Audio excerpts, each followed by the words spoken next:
They said it was a joke date, and the way they said it, laughing too loudly, nudging me like I was in on something I clearly wasn't, should have been my first warning. I was 34, freshly single in that hollow, post-breakup way where everything feels quieter than it should, and my friends thought the solution was humiliation disguised as humor. Just come, they said. Worst case, we get a funny story. I remember standing in front of the mirror that night, adjusting a shirt I hadn't worn since before my breakup with Sarah, thinking how strange it was that even my reflection looked unsure. The restaurant was one of those mid-range places trying too hard to feel classy. Dim lights, fake candles, jazz playing too soft to notice. I arrived early, as usual, and sat there rehearsing polite smiles for a woman I assumed would either ghost me or laugh in my face. That's when I saw her. She walked in slowly, scanning the room like she was searching for something familiar in an unfamiliar place.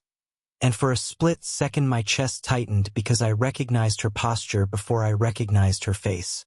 When our eyes met, she froze. Not the awkward pause of a bad date. This was something heavier. Something loaded. She knew me. I knew her. And the air between us changed instantly. You? She said, her voice barely above a whisper. I stood up so fast my chair scraped the floor. Mrs. Reynolds. I hadn't seen my ex's mother in nearly 8 years. Not since the night Sarah packed her things and left. Not since the worst goodbye of my life. Time had touched her gently, silver threading her hair, softer lines around her eyes. But that calm, observant presence was unmistakable. We stared at each other, two people dragged by coincidence into a moment neither of us had prepared for. She laughed first, a short, disbelieving sound. Well, she said, sitting down slowly, this is unexpected. I wanted to leave. I wanted to run. But my feet didn't move and neither did hers. We ordered coffee instead of wine, like the universe itself had decided this wasn't a joke anymore. Conversation came cautiously at first. Safe topics, surface updates. But underneath every word was the memory of Sarah, of love lost and choices made. Then she asked the question that cracked everything open. Do you ever wonder? She said, fingers wrapped tightly around her cup. What would have happened if you'd stayed? The room faded. Suddenly I wasn't on a date anymore. I was back in that apartment, back in the arguments, back in the silence that came when pride outweighed love. I told her the truth, that I thought about it more than I admitted, that I replayed that night more times than I could count. Her eyes shimmered, not with accusation, but with something close to relief. I always thought you were the one person who truly saw her, she said. And when you left, she changed. That sentence hit harder than any insult could have. We talked for hours about mistakes, about timing, about how love doesn't always fail. It sometimes just arrives too early.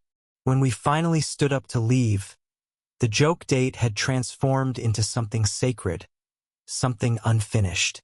At the door, she placed a hand on my arm and said, maybe this meeting wasn't an accident. And for the first time in years, I believe that some stories don't end, they pause. If you're feeling this moment, if you've ever wondered about the what-ifs in your own life, stay with this story. And don't forget to subscribe because what happens next changes everything. I didn't sleep that night. Every memory I'd buried resurfaced, sharper than before. And by morning I realized something terrifying and hopeful all at once. I wasn't healed. I'd just been distracted. A week later, Mrs. Reynolds called me. I stared at my phone for a long time before answering, unsure whether I was ready to reopen doors I'd sealed shut with regret. We met again, this time not as a date, not as a joke, but as two people bound by a shared past and unanswered questions. She told me Sarah had moved back to the city, that she was different now, stronger, quieter, guarded. She doesn't talk about you, her mother said gently, But some silences say more than words. I felt anger at myself, at fate, at my friends who thought heartbreak made good entertainment.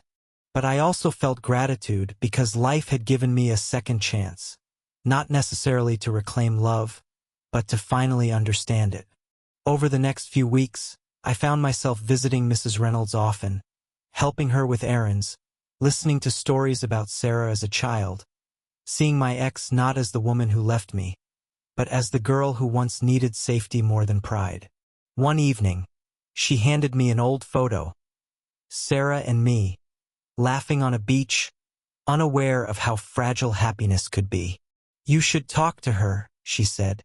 "Not to fix things, just to be honest."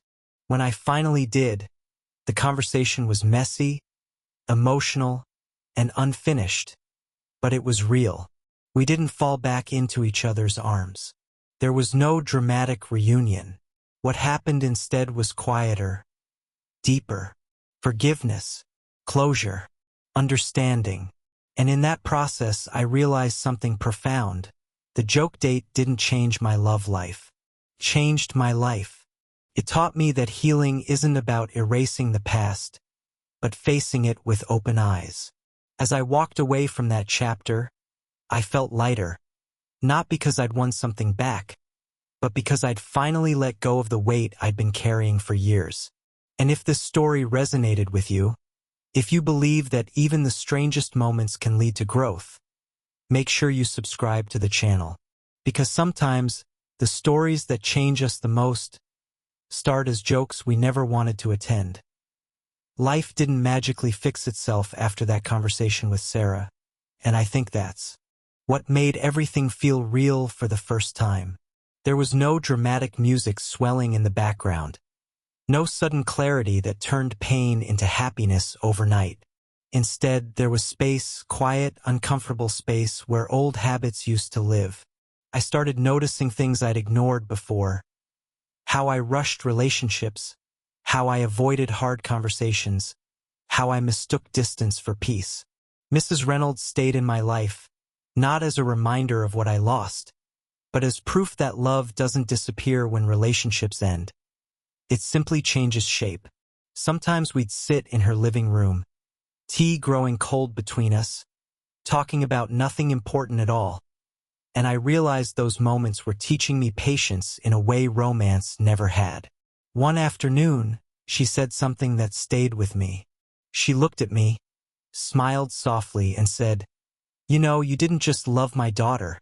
You loved the version of yourself you were with her." That hit harder than any argument Sarah and I ever had. I started rebuilding that version of myself. Not for her, not for anyone else, but because I finally understood that growth doesn't come from regret, it comes from responsibility. Months passed. I dated again, but differently this time. Slower. Honest. I stopped treating vulnerability like a weakness. And every once in a while, I'd run into Sarah at a grocery store, a mutual friends gathering, once even at the same cafe where I'd met her mother on that so-called joke date. We'd exchange smiles, brief words, nothing heavy. And somehow that was enough. One evening, while walking home alone, I realized something strange. I was genuinely okay. Not numb. Not distracted. Just steady. That joke date hadn't reunited me with my ex, but it reunited me with myself. It taught me that sometimes life doesn't give you what you want. It gives you what you need, disguised as embarrassment, coincidence, or even pain. And if you're watching this right now, feeling like your past is still holding you hostage, remember this. One unexpected moment can rewrite everything. If the story spoke to you, if it made you pause, reflect, or feel a little less alone, subscribe to the channel. Because there are more stories like this, stories that remind us that even broken chapters still belong to the same book. And the next page might just change your life. By the time I realized my life had settled into something steady, I understood that closure doesn't arrive like a door slamming shut. It comes like a window slowly opening, letting in air you forgot you needed.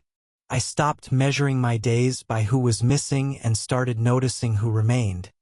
including the person I was becoming when no one was watching.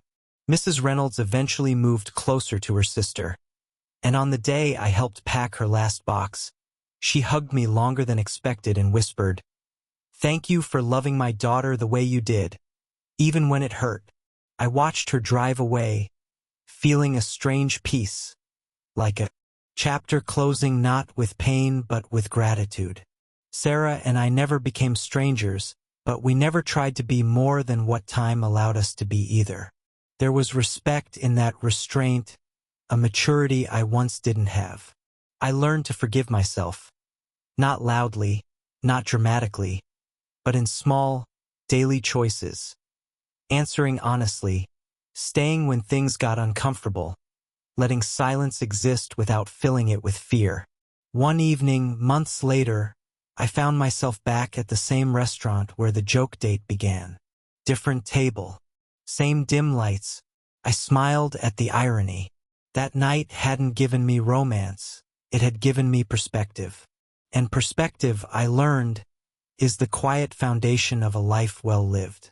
As I stepped outside, the city felt wide open instead of overwhelming. I didn't know exactly what the future held, but for the first time, I trusted myself to meet it fully present.